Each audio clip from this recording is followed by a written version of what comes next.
Hey everyone, David here. Welcome to this second part video on creating cinematic hits, impacts, and low booms. So in this video, I'd like to talk a bit about my process for layering sounds to get a bigger cinematic hit. So let's get started right here. And this is Bending Metal sample that I have. I think this is the same one from the last video. So I'll show you guys what it sounds like just on its own.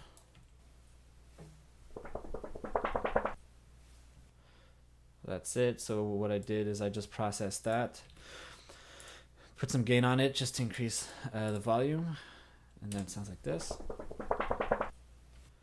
And then what I did is I just cut out a little chunk of it, a little transient part of it. And I just cut that out from right here, and I put it down here. And then with that I did, sounds like this.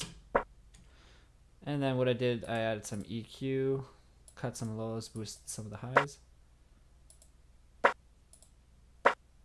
Get that. I added some distortion. And then I put in some reverb to make it sound bigger. And then what I did is I added a ping pong delay just to make the sound more interesting. Then I added a metalizer. And then the gain just to balance it out.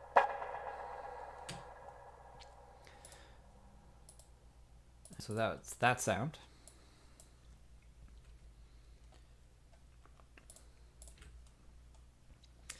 Then the next thing I did is I imported a synth sound. This is a synth sound that I created myself, and it sounds like this.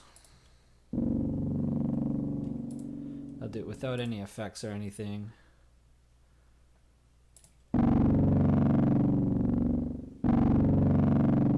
So just a bassy synth.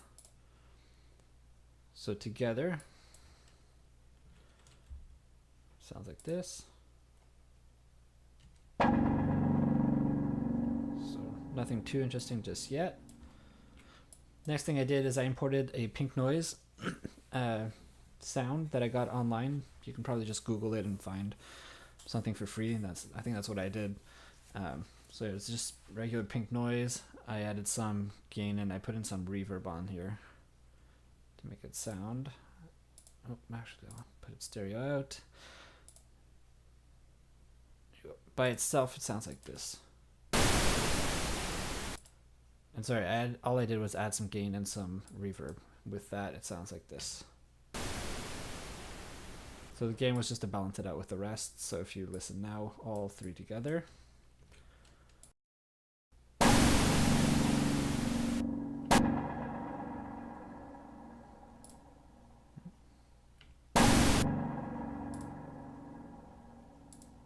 Okay. Then the next thing I did was I added another kind of low boom sound that I had created from before, and this is what it sounds like. There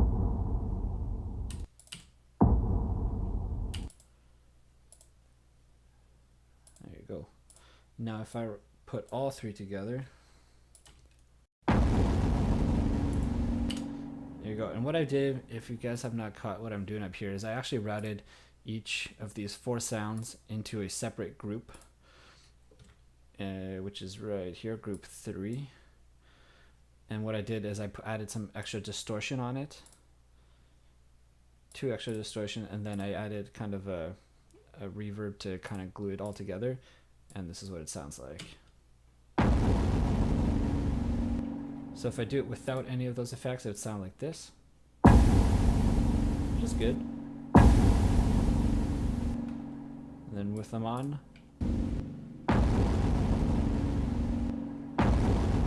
it just sounds a lot bigger, a lot fatter. You get a lot more frequency, a lot more frequencies, the lows and the highs.